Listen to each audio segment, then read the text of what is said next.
সাল্লাল্লাহু আলাইহি ওয়াসাল্লাম বলতেছেন, জমাটবদ্ধ রক্ত থেকে আল্লাহ রাব্বুল আলামিন যখন আপনাকে আমাকে বানাইলো, বানানোর পরে পেটের মধ্যে একটা প্যাকেট তৈরি করে দিলেন। প্যাকেটটা কি?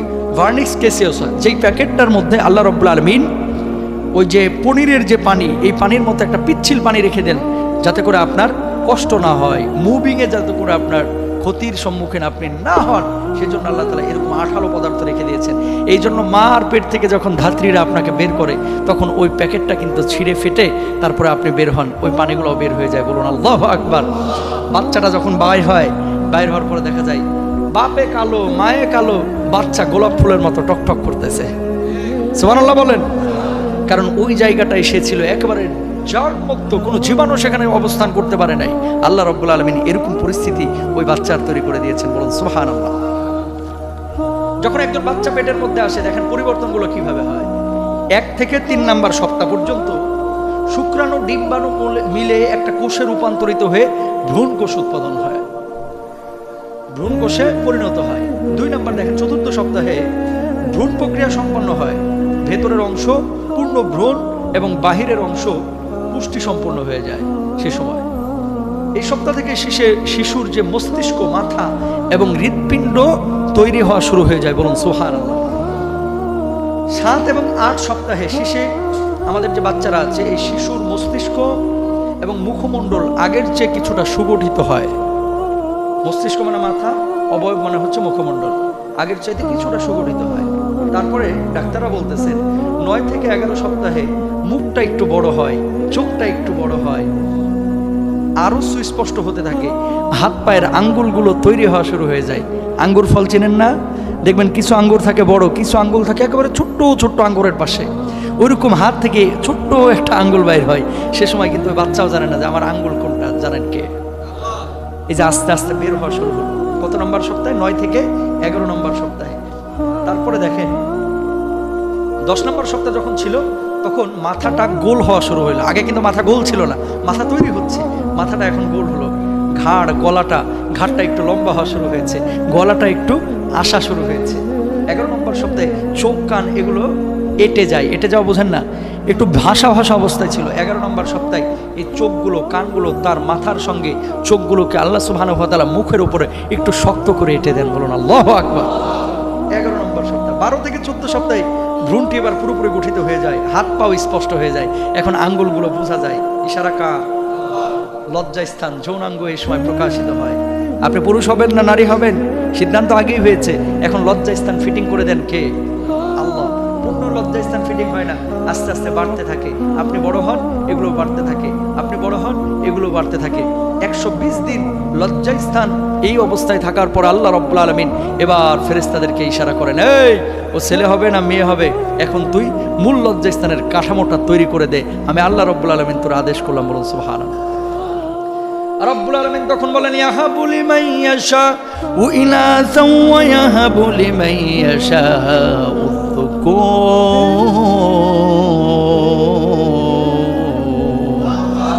আও ইয়াযাওযুহুম যুকরানা ওয়া ইনাসা। আল্লাহ রাব্বুল আলামিন বলছেন, আমি আল্লাহ তাআলা মানুষকে ছেলে দান করি, আমি আল্লাহ রাব্বুল আলামিন মেয়ে দান করি, আবার যাকে ইচ্ছে ছেলেও দান করি মেয়েও দান করি, যাকে ইচ্ছে ছেলেও দিই না মেয়েও দিই না, বন্ধা করে রেখে দিই। ঠিক কিনা? ইশারা কার? আল্লাহ। লজ্জাস্থান তৈরি হওয়া শুরু হলো। আল্লাহ সুবহানাহু ওয়া তাআলা দেখেন 13 থেকে 14 সপ্তাহে শিশুর পেশাবটা তৈরি করে মার পেটের মধ্যেই। ওই যে মায়ের হায়েজের রক্তের সঙ্গে ছেলের সম্পর্ক, ওখান থেকে আল্লাহ রাব্বুল আলামিন শিশু ওই বাচ্চার পেটের মধ্যে পেশাব উৎপাদন শুরু করেন। বলুন সুবহানাল্লাহ। 15 থেকে 17 সপ্তাহে কঙ্কাল হাড় তৈরি হয় এবং চুলের আকার আকৃতি। এই যে চুল না হলে তো আবার টাকলা মুরাদের মতো লাগবে নাকি? চুল তৈরি হওয়া শুরু হয়। আল্লাহ রাব্বুল আলামিন চুল তৈরি করেন, কারণ কোনো বাচ্চাই চুল ছাড়া জন্ম নেয় না, হয় কম অথবা বেশি। তারপর আল্লাহ রাব্বুল আলামিন বলতেছেন কি, 18 থেকে 20 সপ্তাহে কান ও মাথা পুরোপুরি এবার আকার আকৃতি আমি আল্লাহ তাআলা দিয়ে দিই। 19 সপ্তাহে ওই যে প্যাকেটটার কথা বললাম, এই প্যাকেটটা তৈরি হয়, কারণ বাচ্চার কয়দিন পরে পৃথিবীর মুখ দেখবে, এখন তো তার আকার আকৃতি তৈরি হয়েছে। এখন যদি মা এই যে হাতের সাথে মার পেটে চামড়ার ডাইরেক্ট আঘাত লাগে। অনেক সময় মা বসে যায়, হাতটা দুমড়ায় মুচড়ে যাইতে পারে, কথা বলেন না কেন? পাটা উল্টানো থাকে, মাথাটা নিচের দিকে থাকে অথবা উপরের দিকে থাকে।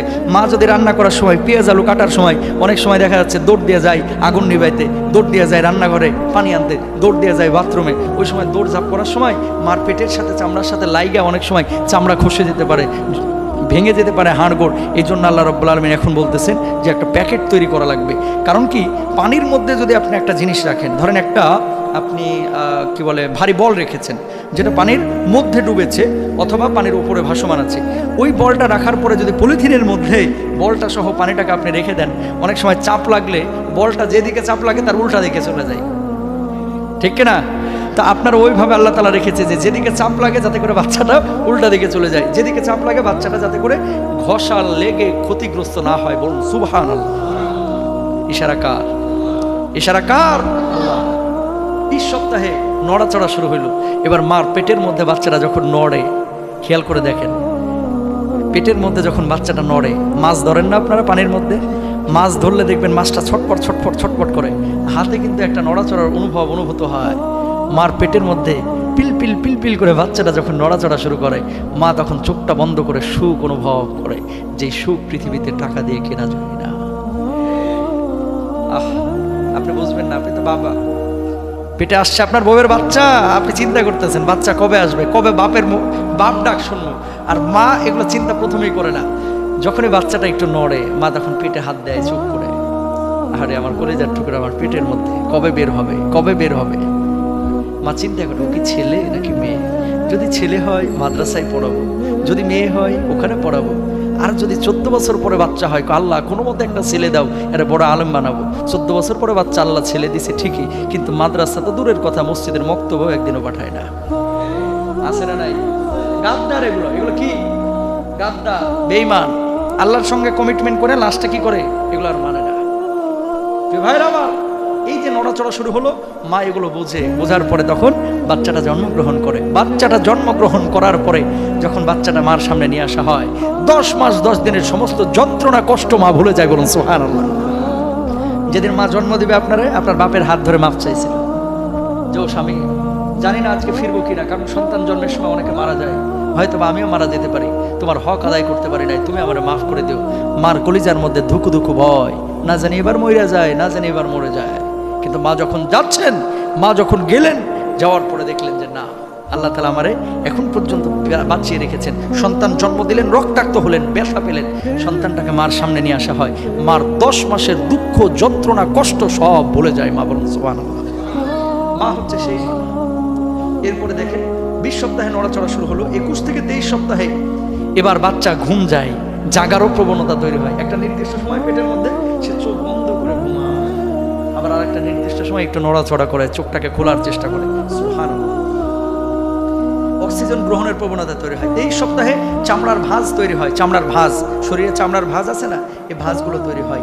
এবার রংটা গোলাপি হতে শুরু করে, তালু রেখা তৈরি হয়। 24 থেকে 26-এ মাথার চুল পূর্ণভাবে গজায় যায়। 25 সপ্তাহে বাচ্চা যদি উঁচু কোনো আওয়াজ শুনে, পেটের মধ্যে চমকে ওঠে। আল্লাহু আকবার।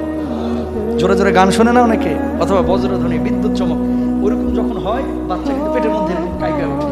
আল্লাহ তাআলা ওই ফিলিংস অনুমতি তারা দিয়ে দিয়েছে। এই জন্য নিয়ম হচ্ছে যখন 3 মাস 4 মাস হয়ে যায়, আর টেলিভিশনে আজে বাজে গান টান না শোনা, সারাক্ষণ কোরআন তেলাওয়াত শোনা, ইসলামী সঙ্গীত শোনা, আল্লাহর জিকির শোনা। এগুলো শুনলে কি হয়, বাচ্চার কানের মধ্যে ওগুলো পৌঁছায়। যখন বাচ্চাটা জন্ম নেয় তখন আল্লাহ ওয়ালা হয়ে জন্ম নেয়। বলুন সুবহানাল্লাহ। এগুলো খেয়াল রাখা চাই প্রিয় ভাইরা আমার। 26 সপ্তাহে আঙ্গুলটা পুরোপুরি এবার রেডি। এই যে আঙ্গুর, এতদিন তো ছিল ওই যে আঙ্গুরের বিচির মতো, অথবা আঙ্গুরের ছোট আঙ্গুরের পরিণত বয়সে যেরকম হয় এইরকম। আজকে আঙ্গুরগুলো 5টায় পরিণত হয়ে গেছে। তারপর আল্লাহ রাব্বুল আলামিন 27 থেকে 28 সপ্তাহে পরিপাকতন্ত্র, স্নায়ুতন্ত্র, ফুসফুস এগুলো তৈরি করে দেন। 29 থেকে 31 সপ্তাহে হাড় গোড় এগুলো পুরোপুরি গঠন করে দেন। যদিও সেগুলো নরম থাকে, চোখের পাপড়িও গঠিত হয়ে যায়, প্রচুর চুল তার মাথার উপরে চলে আসে। হাড়ের মধ্যে আমাদের যে হাড় হাত পায়ের হাড়ের মধ্যে মগজ আছে না, এই হাড়ের মধ্যে মগজ এই সময় আল্লাহ তাআলা ঢুকায় দেন। বলুন সুবহানাল্লাহ। হাড়ের মধ্যে মগজ আল্লাহ তাআলা ঢুকায় দেন। এরপর আল্লাহ রাব্বুল আলামিন 32 থেকে 37 সপ্তাহে পায়ের নখ ইত্যাদি দৃশ্যমান করান। উপর নিচে এবার সে মুভ করতে পারে, নড়াচড়া করতে পারে।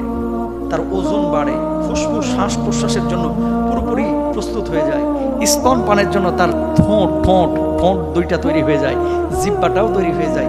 এবার আল্লাহ তাআলা 37 সপ্তাহে অথবা তার কিছু আগে পরে ফেরেশতাদেরকে বলে, এই ফেরেশতারা যা, এবার পেটের মধ্যে বার্তা নিয়ে যা ওই সন্তানের কাছে, ওর মার পেটের মধ্যে, যে তোর আর পেটের মধ্যে থাকার সময় নেই, এখন তোকে দুনিয়ার বুকে যাইতে হবে, যা পেটের মধ্যে থেকে বের হয়ে যা। আল্লাহ যখন ইশারা করে মার পেটের মধ্যে থেকে সন্তান বের হয়ে যায়, বলুন সুবহানাল্লাহ। দেখেন এই যে 37 সপ্তাহ, শোনা যায় খুব কম যে 37 সপ্তাহ তো 37 সপ্তাহ। বিশ্বাস করেন এই 37টি সপ্তাহের প্রতিটা দিন, প্রতিটা মুহূর্ত একজন মা যখন পেটের মধ্যে বাচ্চাটা রেখেছে, সে চিন্তা করেছিল এই সন্তান ছেলে হবে না মেয়ে হবে, নানান রঙিন স্বপ্ন সে দেখেছে। আবার তার কলিজার মধ্যে ভয়ও ঢুকেছে যে না জানি আবার এই সন্তান দুনিয়াতে আসার সময় আমি মরে যাই। তো ভয়, শঙ্কা, স্বপ্ন এই সব কিছু মিলিয়ে একটা পরিস্থিতির মধ্য দিয়ে আল্লাহ তাআলা আপনার দুনিয়ার মুখ দেখাইছে, বলুন সুবহানাল্লাহ। তাহলে ওই আল্লাহ রাব্বুল আলামিনের সঙ্গে গাদ্দারি বেঈমানি আপনি কেমনে করেন? আল্লাহ রাব্বুল আলামিন বলছেন, কাইফা তাকফুরুনা বিল্লাহি ওয়া কুনতুম আমওয়াতান ফাআহইয়াকুম সুম্মা ইউমীতুকুম সুম্মা ইউহয়ীকুম সুম্মা ইলাইহি তুরজাউন।